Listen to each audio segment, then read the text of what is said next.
All right, here we go.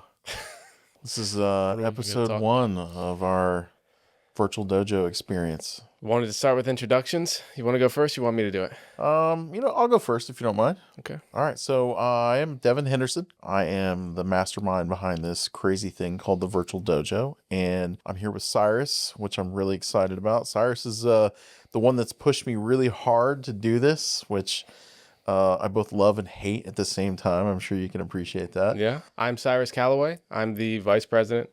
I'm going to be in charge of all of the business development, sales, marketing. So you're going to see a lot of me, a lot of face-to-camera videos of me, but you're going to have to get used to it. I get tired of seeing myself. Yeah, I hear you there. Well, I got this like chubby face going on right now. I feel like I got stung by a bee, so I understand. I sat here and tested the video for a while, and I just decided I look how I look and Yeah, you got to go with it. Yeah. do the best I can with what God gave me. Yeah. Okay. First question. What is the problem that we are actually trying to solve with Virtual Dojo? Well, that's a good one. So the real problem is there's a lot of products out there. So that's kind of the negative that doesn't work in our favor. But the real trick is all those are commercial products that were built for commercial offerings that they hacked away at it. They made some changes to it so that maybe it would work for government contractors. And a lot of times it's really kludgy. It's unnecessary clicks or hacks and workarounds. And so what I wanted to do is build a solution that was for government contractors to meet all this crazy requirements and these very unique edge use cases of quotes in certain formats and, things for like NASA SOUP and GSA that require certain formats or certain fields or certain price things. And I figured if we built something for government contractors first, at some point in the future, we could port it over for commercial so that the government contractor world gets a really good user experience and a product that will meet all the stringent requirements. So you don't have to worry about where's this hosted, where's my data at, can I put controlled unclassified information in it or not, what are my attestations of my security posture. I mean, there's lots of things that it's impossible to get from commercial providers because they have no idea what you're talking about. The other platforms that proclaim to do the same thing, you think they fall short anywhere in particular? Well, I mean, the big one really comes to mind is the lack of FedRAMP compliance, right? So our product's not going to be FedRAMP, but it's going to be built in a FedRAMP data center. So we're going to have a lot of the inherited controls and compliances with that. Plus, we're going to go through and do a full security audit of our entire stack. So thankfully, I've got some people that can do full pen tests on it and stuff. And I'm contemplating, and this is more of a conversation. This is the downside of having these conversations publicly, especially before it's done. But we're contemplating building this out and actually going through the CMMC level 2 C3PAO audit for Virtual Dojo. The trick is we don't really need it. So it would be like $70,000 to $100,000 audit fee. Yeah. That we don't necessarily need to pay. And since we're a small startup for this, it's like, how important is it? We will be CMMC level 2 self-certified compliant. Our entire platform will be in that. So in fact, we can have some fun conversation about some of the negatives with the email migration last night. Yeah, I don't know how much we want to talk about that. Some people got some invitations. Yeah. Some people got some old invitations. Yeah, for me, of all, it would probably been worse from you because you had a lot more. Well, the thing is that you were also on some of mine. Yeah. So yeah, there was some overlap there, but it's okay. It was fun. Yeah. Initially, this was only supposed to be Quotely that was developed into a web-based application that would be compatible with any CRM beyond Salesforce. Right. Virtual Dojo is much more than that now. Yep. So what caused that? So the predominant requirement is a web-based quoting solution. Mm-hmm. In order to do that, we had to have a base foundation to build it in, which ended up creating our CRM. I don't like to do things half-assed, pardon my language, but we have a really robust CRM in there, right? And I have a strong background in AI, so we dabbled that in there, and then we more than dabbled that in there. Mm-hmm. We got some really cool things. I'm super excited about it. Yeah. which I'm not going to get into too much today, but Well, we have a bunch of we've got episodes after we've this, got lots of content to create for this, but it's turned into a much bigger thing. So now we have a platform that we can build our own applications on, which we had to have to build Quotely in it. Sure. And so while we're doing that, I was really thinking carefully, like, what are the things that all of our government contractors, most specifically all the small businesses, what do you need? Well, they need a good quoting solution. That's not for everybody necessarily, though, but the VARs and MSPs definitely need them. But what every government contractor needs is a way to know, like, am I CMMC compliant? Did I do my NIST 800-171, my SPRS report correctly? Well, what we're doing is we're building out a framework, an application to be able to do that for you, to do a full self-assessment and do an audit with an auditor. So, like, it's built specifically for government contractors. That is 100% the actual core of it. And then we just so happen to port Quotely over into it. So Quotely was originally an entirely Salesforce-based application. It works really well. Got a lot of great feedback on it. Every customer you did demos loved it. Yeah, I don't really have to do that much work because it sells itself, honestly. I know everybody says that when they're in sales, but it actually does. But I had to convince you that when you started, right? True. And you were like, okay, good. And then there were some past employees that have used it. Mm-hmm. And, people that I didn't even know that you were asking, I'm like, this is amazing. Yeah.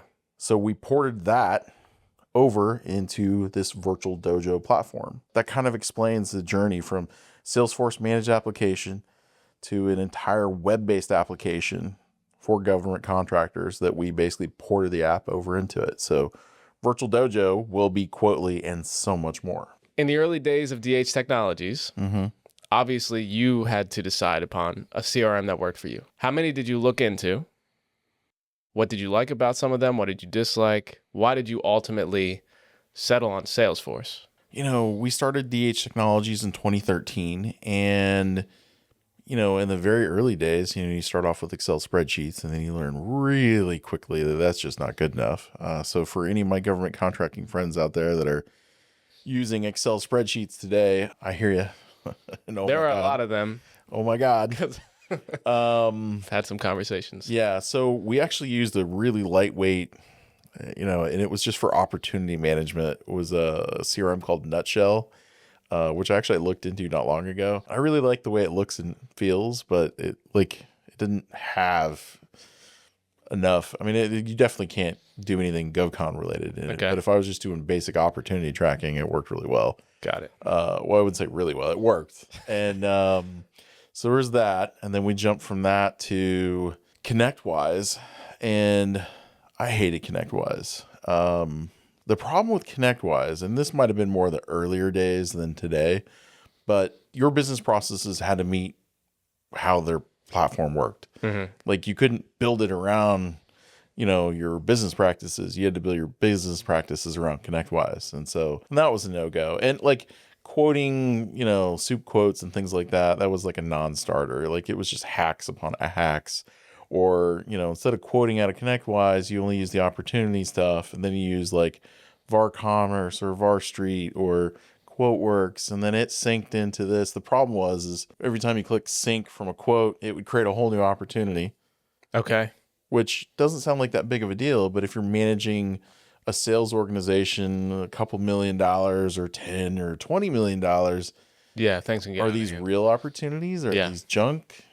Did I click the button twice on accident? Now I think I'm, you just can't forecast with that. Right. Yep. And then, Salesforce was great because I could build stuff on it, right? That's one of the reasons why I liked it so much, because you could customize it. The downside about Salesforce is you had to customize it. Like it didn't really do anything out of the box. It's just like an empty platform. When it did some things, it didn't do what we needed to. And that's how Quotely got created. Right, exactly, because it allowed you to. Because we built this custom thing for GovCon, quoting in Salesforce, and then we turn it into a managed package. So right. Yeah, so that's the whole story. Okay.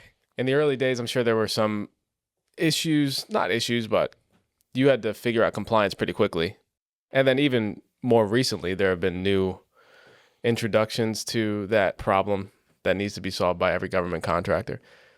What were some of the struggles that you had early on? What are some of the new things that you've seen introduced into the space that everybody needs to be aware of and that we're trying to solve? Yeah, so in the early days, we ended up with we wanted to be an early adopter for some of this stuff because it was very clear that some of these standards were going to be kind of forced out on anyone, especially in the VAR side, because that's where DH Technologies focuses in.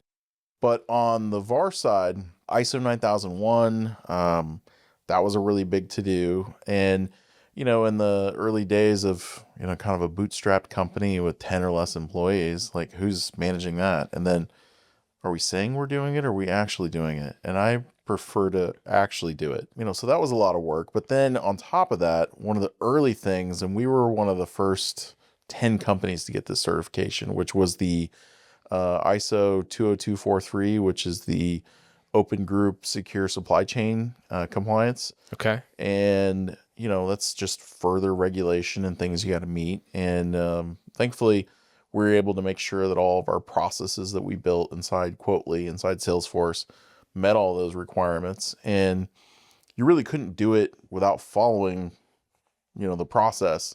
So it made maintaining our ISO certifications a lot easier to do. And right now, CMMC. Right. So right now, CMMC is like, all the rage, right? It's going live any minute. So probably by the time you're watching this. Yeah. Yeah.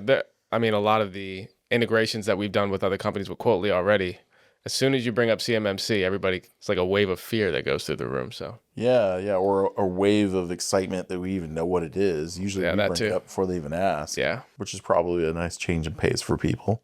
Mm-hmm. But CMMC requirement is going to be a really big to do. So that's why I covered, so Virtual Dojo as a company, which Quotely is part of, will meet CMMC level 2 self certification standard. We're debating whether we want to actually get certified.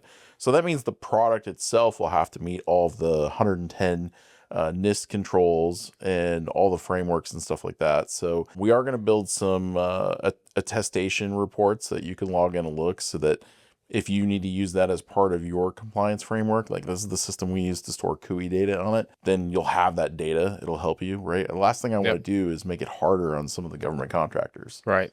Which you can't even get for Salesforce. Unless you pay the crazy premium for their Gov Plus cloud and... Yeah, which isn't necessary for most people. Well, it is for all the government. Not all Gov Plus, but some of the government contractors, right? There's a small percentage of them. I think that people misunderstand what it really means, and so, they go to that far extreme of like, oh, we gotta have to meet all these requirements. Right. Better to be overly until you cautious. actually read it, right? Yeah. And I've actually read through all those compliances and all the controls, and I'm going through it for us. DH Technologies is going through it. So yeah, it's a lot. We're building Virtual Dojo to be suitable for all government contractors. DH Technologies is a value-added reseller. Mm-hmm. Why do you feel that you personally are qualified to build a platform for more than just value-added resellers and for everyone? I would say that I'm not qualified to cover it for every single government contractor, right? There are some things that are very niche that I have no idea about. But we're building a platform that's secure, that meets all of the security requirements to store controlled unclassified information. So that's something, right? The areas that I know really well is, some of the back office portions, right? That's agnostically the same thing from company to company. Every company's got to be able to generate invoices. Every company's got to be able to, do some sort of quoting or ideally opportunity management and forecasting, whether it's selling services or selling product or both, or, stuff on GSA.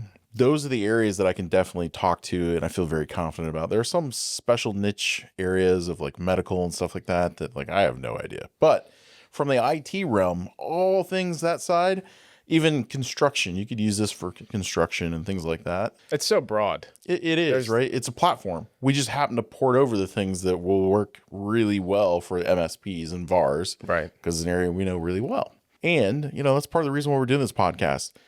Is there something somebody needs? Like, if so, the best part is we built this platform with application management. We could create an app that does one of those medical things or something that I don't know anything about.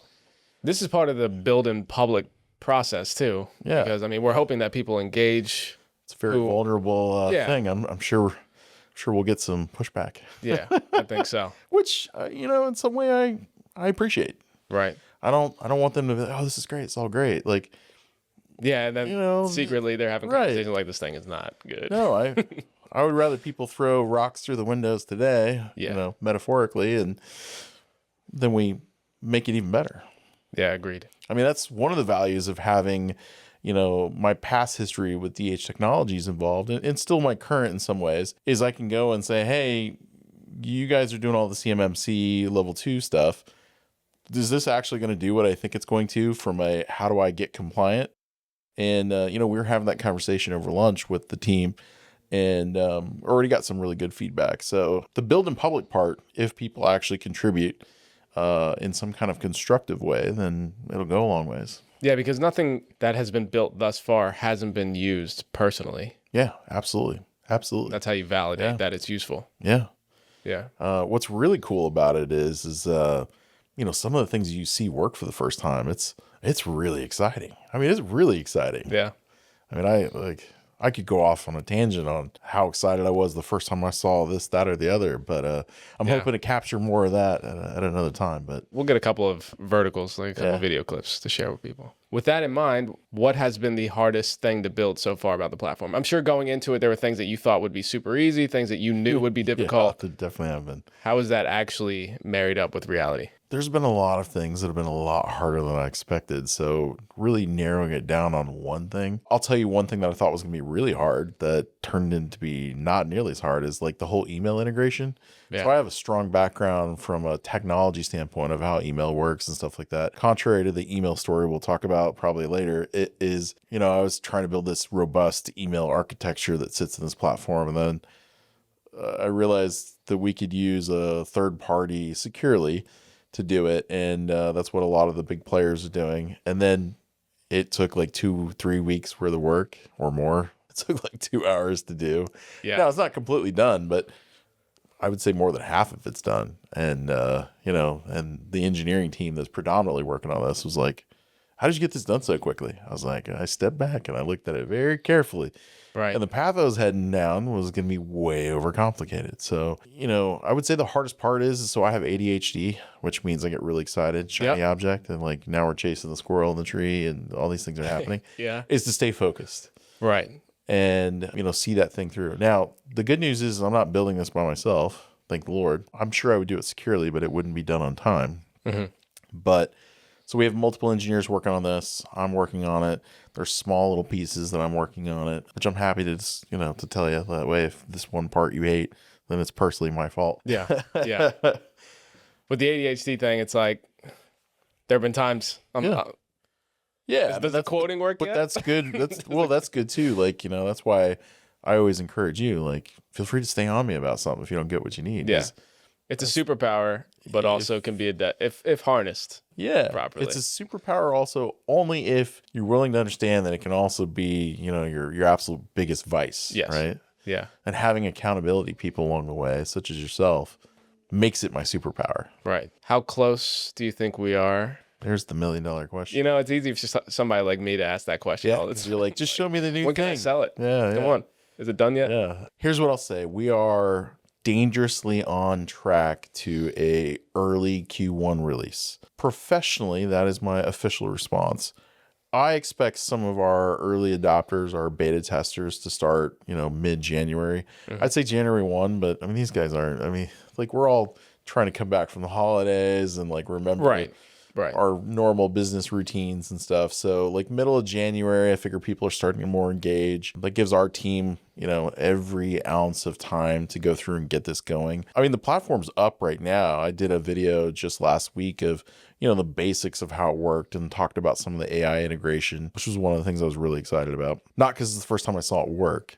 It's the first time I saw it work in the Virtual Dojo in the UI. I've seen it work from the command line all day long. Right. It's a whole different thing. Yeah. But, you know, I would say definitely early January for our early adopters. I'm going to be very careful about cherry picking the right people to go through that. I want people that will give us some criticism constructively and be right for the platform to test the apps that we have matured, like the quoting capability and things like that. So, I mean, I think that's the right way to go about it. If we just open the door right away. Yeah, it would be dangerous. Yeah. And so like, you know, and this could change based on our progress, but right now I'm thinking open the doors, you know, hopefully full open by Q2 of 26, but maybe sooner, right? I just want to make sure that, we do that penetration test. That's probably my biggest concern. Yes. I want to know. I know some people that are really good at that kind of stuff.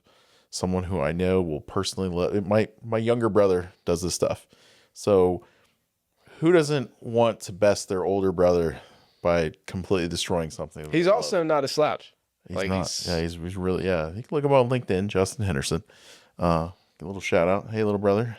I'm sure he'll love just ripping this thing to shreds and then teaching me a lesson on what not to do and stuff. And then we'll spend whatever amount of time fixing those things. But I mean, I fully expect that to happen. But I'd rather happen before we have anybody have data in there. So let's do that. It's important. So we alluded to this a little bit earlier, but there are a lot of different CRMs out there. Some people might be critical and say, oh, they're just building another CRM. Yeah. What would be your pushback there? Well, sure. It's just another CRM, but it's not. It's not at all. It's nowhere close. First off, this is going to be priced at SMB level pricing, not the list price of Salesforce prices of, $300 per user. I mean, for a small business with 50 or less employees, that's insane. Yeah. Would I love to be able to charge people for that? Sure. But that's just not practical. What I would say is it's far from just another CRM, because one of the things that we discovered is people don't like CRMs. I mean, it's not that it's like new information. Nobody likes a CRM. It sucks. Nobody likes using them. Nah. Yeah. So what we've built is integrations into other CRMs so that you could just be like, hey, I'm a Salesforce user right now. I'm Microsoft Dynamics. I'm Zoho and HubSpot. And, maybe you love that. Maybe you hate it. Well, if that's the case, then just put your credentials in and we'll sync you up with your current CRM, and we'll either help you migrate all the data out of it or migrate the relevant data out of it, and then migrate all the quotes you create in Quotely inside the Virtual Dojo, but only those things back into HubSpot or Salesforce or Microsoft Dynamics, right? We've got that use case. That's our predominant use case, that we have people who are already actively trying to pay us to do that very thing. Yep. So that's going to exist right out of the box. Well, I mean, I've encountered that a lot in the conversations that I've had, that there's a lot of emotion involved in what CRM you're using. I mean, there were people who really love Quotely, and I'm trying to tell them, well, I mean, you could use Salesforce. What would you consider it? And they're using Salesforce. They're like, but we don't want to be more locked into Salesforce. There's that. Which that was a new one for me. People that used it in the past, but they had, like a less than great experience with it, and they are 100% not going back. Right. Yeah. So we don't want people to have to change whatever CRM they're using. Right. I think one of the downsides about what we created with the CRM integration is because we're making it so you can pull all the data out and push all the data back. We're not locking you into a CRM, into the Virtual Dojo platform. If you use it for, a year and you're like, that's not for me, you could push all your data to another CRM with our platform. I mean, technically, our platform could use just as a hopping ground to go from one to the other. From Microsoft Dynamics to Salesforce. I mean, you could do that. Yeah. It's a thing. I mean, it is what it is. I hope people don't use our platform. It's not the primary use case. No, but I mean, it's possible. Don't think that I haven't thought. I wonder. Yeah. Because I used to do a lot of data migrations and stuff. So, yeah. So, I mean, the other thing is like it has native AI integration into it. I mean, that's the thing. Salesforce, I went to Dreamforce, and they're just ramrodding AI down your throat. And in fact, the Salesforce admin for our account and for DH Technologies texted me an hour ago saying like, hey, last minute sale, because they want us to buy their AI credits. And, like there's a small, not a small, but a not insignificant amount of AI credits that come with every user for Virtual Dojo, right? So that should be enough for most of the users, right? But if you're some crazy heavy user, then you will have to buy some more AI credits, but they're not like crazy expensive. We're that's one of the biggest things. It's the SMB. Yeah, we're trying to keep this SMB focused, right? So if you need to buy more AI credits because it's costing us more AI credits and it's costing us $100, then you'll get a bill for, $120. We're not trying to absolutely kill you and things like that. It just doesn't make any sense to me. It's about creating for SMB companies the things that are accessible for large enterprises. Yeah. Because they should have access to them. Yeah. I mean, that's the real value of this. I mean, they're like, this is an enterprise capable solution for small businesses. Yeah. Government contracting, small businesses. There was a conversation about what are we doing for our early adopters, right? The answer is, I don't know yet, but there's definitely going to be something there, right? We were talking about this, like, how do we bring it up? We're trying to come up with something that really anchors in our price per user. That's how our model's built out. But for our early adopters, we're going to make sure that, maybe the early adopters get a reduced price, but also a bigger bucket of AI credits, right? Thanks for being here. And we want you to use the system a lot. So here's some more AI credits to try and do that. That's probably the path we'll go in. What I will tell you is definitely sign up for the beta. All it is we're going to email you a little bit of information about it, right? You might get a call from Cyrus, asking questions about like, what do you do? How do you do it? So that we can make sure that you might be a good fit for our early adopters. But it's not about, trust me when I tell you, like, the prices for this whole product isn't going to be so much that you don't want it, or to at least try it. It's definitely going to be, on par with some of the lower tier products that you see today, but with a whole lot more capability. So I really wish I could iron down that pricing. I've been playing it for the last 2 weeks. I'm trying to keep it low. I don't want it to be too low where people think that this is, a rubber band tied to paper clips. I mean, this is a very serious discussion that all SaaS companies have in the early stages. So. Well, I mean, but that is kind of crazy to think about it, though. Like, we're trying to give a product, and I'm looking at all of our costs, and I'm saying we need to cover at least this over our costs. Right. And you look at it, and you're like, is that too high? Is that too low? And we look at other things that are out there. The problem is, too, is like we can't compare, Quotely inside Virtual Dojo against QuoteWorks because we're not talking about the same things. It's not. That's just quote capability. But if it's a company that's not doing a lot of quotes, but they need the CRM and, and the ability to do some AI stuff and, the CMMC compliance, I don't want to charge them for quote capability necessarily. Right. So this is where there has to be a happy medium. Yeah. Find a balance. And, maybe people will take some home of like, this isn't something we're just trying to slap a sticker on. We're really carefully thinking it through. So, right. And we might get it wrong. Maybe. But I've done at least enough research. I could tell you all the reasons why I got it wrong. Right. Exactly. And for beta users, there's nothing to lose.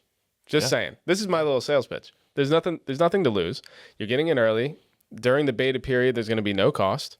We're building in public, so you have influence into the trajectory and how the product's being built out, so that by the time it's live for everyone, you've essentially built a perfect product for you. From a beta standpoint too, like you'll basically get a tenant that you can create users in and dump a bunch of data in. You can connect it to your existing CRM and just suck all this data in. You could cut and paste a bunch of stuff from an Excel spreadsheet of like every company or every prospect or lead you've ever done.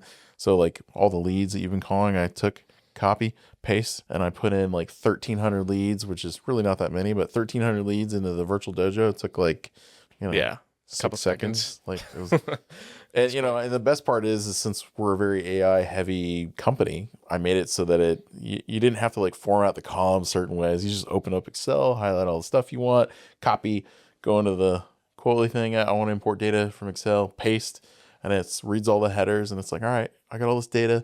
Well, here's what I think you should map it to, but what do you want to map it to? Next. Right.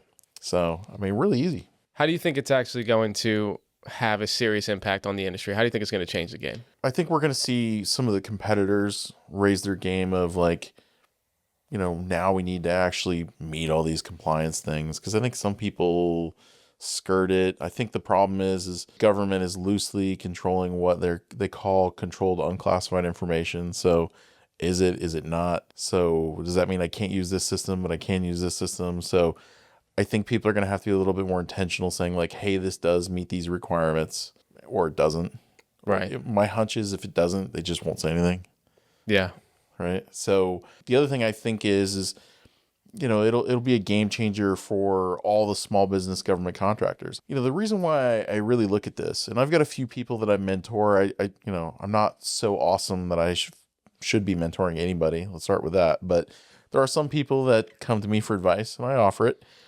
And what I'm realizing is if I had a few more things in my earlier days, that it would have been easier. Because I can tell you right now, the first 5-6 years of starting DH Technologies, It was not easy. It was really hard. And I'm trying to make it so that it's just a little bit easier for everybody else. That's the big thing. That's the game changer, right? That's my goal on creating this in the first place. Do you think there's going to be a lot of pushback? I think there will be for a couple reasons, right? This is new. That's probably step one. There's always the fear of the unknown, right? I think we're both guilty of that. I think everybody's guilty of that, right? This is the way I've always done it. And I feel like we're weeding that out generationally. Like that was a thing of the generation that came before me and maybe before you, before me. Yeah. A little bit of age gap. True, yeah. Starting to feel old. But I think that's part of it. I think, though, there's also the part where, some people don't like the fact that, I still have involvement at DH Technologies for a VAR. And so people are like, well, are you going to be able to see my data? Well, the answer is no, because if I built some kind of backdoor in it, that means somebody else could see DH Technologies data. That's just not a thing. Right. And I would welcome the appropriate people to look at the code and confirm that's the case. And we're always open to whatever makes people comfortable. Mutual NDAs, And I don't see any of the customer data. I don't want to see the customer data. I don't like the conflict of interest idea. So like when I use the system, the actual production system, I'm just a sliced tenant out of the thing altogether. And the support team does the support stuff, and I don't have anything to do with that at all. So yeah, I mean, that's the resistance I expect to see. Now, I'm sure there's things that we're going to find out that we didn't know. Of course. Future, right? That's the unknown. I don't know what that is yet. That's part of the experience. Right? Hopefully all that's worked out in beta. Yeah, but it could be maybe not a product thing. It could be an industry thing or something. That's true. That's part of the experience that I'm looking forward to. So the idea of building in public, some people are wary of it because they're afraid that somebody's going to steal their ideas. I mean, although you're not publicly broadcasting the code or your tech stack or anything like that. Yeah. But did you have any reservations about it? Oh, yeah. I had lots of reservations because, it's a very vulnerable thing. And, but there was a couple people who were doing this that I was following and actually contributing to some of their code. And then so thinking about that, because Cyrus originally came to me and said like, hey, let's do this. And I'm like, first off, I didn't understand what he's talking about. Even though I participated in other people doing it, I just didn't think of it as build in public, which is what it's officially called. I hate and love the idea. I think I may have mentioned that even when we started this. The part that I hate is like, I'm building this, so it's never going to be good enough, right? Yeah. The part I love, though, is I love to talk about things that interest me. Drives some people nuts, right? Drives my wife crazy. Same. Yeah. I'm not an engineer or a developer, but I relate it to if I'm doing music production, if I'm in the middle of writing a song or building out some piece of music, I don't want people to see anything before the end product because sometimes people can't envision the same way you can. Looking at, right. Yeah. You know what this is supposed to be like once it's complete, but not everybody can see it that way. So yeah, but you know what? The thing that's kind of nice is things like what happened over our lunch where we were talking about this, and someone came to us with an better idea and perspective. Yeah. So like, I mean, that's great. The developers that are working on this kind of hate it because like, we could take a hard left after 2 weeks worth of work of something they specifically working on. I'm like, we're scrapping that and we're doing this instead. Now, thankfully that really hasn't happened. Right. There are some things where we redid code because it's like, all right, we've deviated too much from the overall concept of keep it simple of what we built. So I'm curious to see what people think of these podcast things that we're doing. So this is new to me, Well, same. This whole thing used to be an office in completely different colors. I was actually filled to 2/3 of the way past these things full of like holiday decorations and stuff for co-working space that owns this building. Yeah. So yeah, that's kind of crazy. I mean, it transformed pretty quickly. Yeah, much quicker than I expected. I guess this is the first one, so we'll see how it comes out. If the quality is what we want or... Yeah, it'll never be good enough. Yeah. Right? We'll keep working through it. We'll keep working on it. We're going to iterate and make it better. Yeah. So I guess the big question, this is built for government contractors. Why should GovCon care? I think that is the big question, right? So what? Does this really matter? Because everybody has their way of doing it right now they're comfortable with, so... Yeah, I don't think they are comfortable with it, though. That's the trick. I think it's the best of what they had, or the lesser of two evils. I think that's where we're at. I would say, why should GovCon care? Well, the world's about to change with all the enforcements of additional policies and CMMC. There's been a number of lawsuits where the federal government has gone after government contractors for misrepresenting their compliance. They said, I do these things. They did their self-attestation and something happens. And there are plenty of those that came out just in the last couple months of, not just like a couple $100,000, but, tens of millions of dollars or millions of dollars. And this is going to be a solution that's going to allow you to truly know whether you're meeting or not. And truthfully, the reason why that's such a big deal is software that does that costs tens of thousands of dollars, if not more. Before this product was really fully baked, we were using a different one for our own purposes. And just the 1-year subscription was almost $50,000. Yep. So, why should you care? I'm trying to give you something that, you're an end user. I'm an end user on that. I'm trying to give you something that will do what you want it to do, but be intuitive and easy to use. So I would say it's going to be compliant and work the way that you hope it would work, right? That's the big thing I would say, and not cost an absolute fortune. If it sucks, then I'm on LinkedIn. Hit me up and tell me you hate it. But yeah, please do. Yeah, don't do that. But tell Cyrus you hate it. But right. No, I'm kidding. It would have been my fault. But Soup 6. Yeah. Oh, there's a good one. That's on the horizon. Thank you for bringing that up. Yeah. So, I'm going to say any day Soup 6 is going to get awarded. The reality is like any month Soup 6 is going to get awarded. So what are you going to do? There's a bunch of solutions out there for Soup 5. When I say a bunch, there's either a bunch of Excel spreadsheets that you can create soup quotes with. I think I have the original version that everybody had been passed around, which I did not create. I would love to take credit for that, but I don't deserve those accolades. Or there's like 5 or 6 products that are commercially available that you can do Soup 5 quotes with. Quotely is one of them.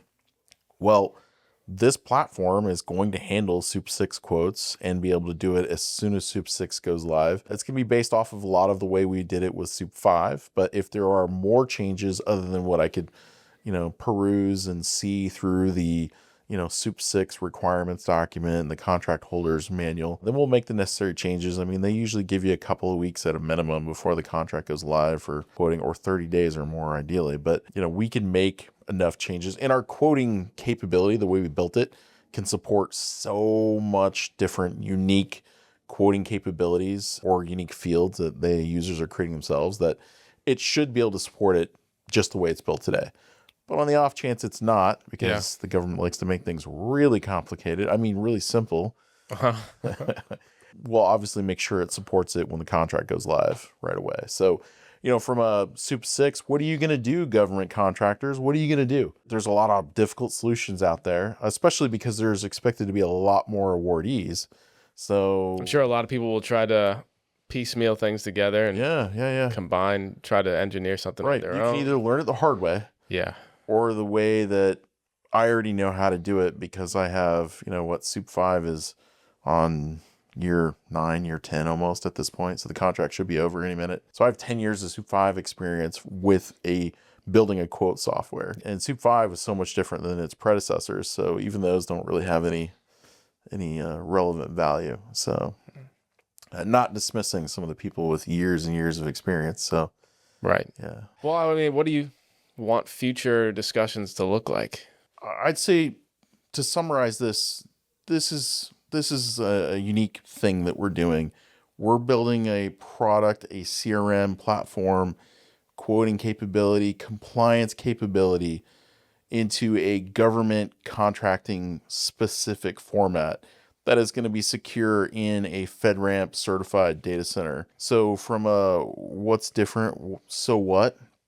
That's the so what. The other thing I'll say is too, people in the government contracting industry are starting to fall behind in all this commercial available stuff, because they're worried about, well, now I have all these requirements about, controlled unclassified information and government proprietary information. Well, let's throw in AI into the middle of this. Well, how do I use my data and the stuff I'm doing with the federal government with AI. I don't know where that stuff's going. People are saying like you can't type private information in AI because ChatGPT will use it for training data. Well, that's true. So how do we do that with GovCon data? Well, we have, I wouldn't say the whole answer yet. We have the answer. We have a secure way we're doing this. I mean, our AI connections are all being run out of a FedRAMP data center. So all the data stays in that enclave. So from that perspective, there's a lot of great things. So from a future conversation, what do we plan on talking about next? We're going to talk about AI. We're going to talk about AI and government contract. I'm going to, I know More a on lot the about compliance. this. Yeah, more on the compliance side and like what can I put in here? What should I not put in here? Things like that. So that's some of the stuff that I definitely want to follow up on. I mean, I think that's a pretty good way to end it. I'm Yeah. excited about the future conversations. I thought this was a good one. Yeah. I guess the thing I'd like to end with is if you made it this far, thank you. And I really want to hear about your comments. Like, what did we talk about that you completely disagree? The internet's all about outrage. I should have came out with some kind of like conversational topic that people like, absolutely not. We'll do that. We should, but I guess I do that in my normal everyday life. This is where my son gets it from. So. Yeah, well, yeah. But I see it. Yeah. Shameless plug. Follow us on LinkedIn. Follow the Virtual Dojo page. Please do. Yeah. Follow us individually. Yeah. Feel free to follow us individually. Yeah. No, I'm not interested in your business development thing about this, that, or the other. I also have an amazing technical team, so I don't need developers or anything like that. Mm-hmm. So don't reach. But you're free to criticize. Yeah, absolutely. Please do. In fact, I'm going to be really disappointed if I don't get any criticism. Yeah. Even if it's someone who's absolutely shitting all over what we're doing. That's welcome. Yeah. I mean, because maybe there's some truth to it. I don't know. Yeah. Let's figure it out. Yeah. Well. Yeah. Thank you, everybody. Yeah. Devin Henderson. Cyrus Calloway. We'll catch you on the next one.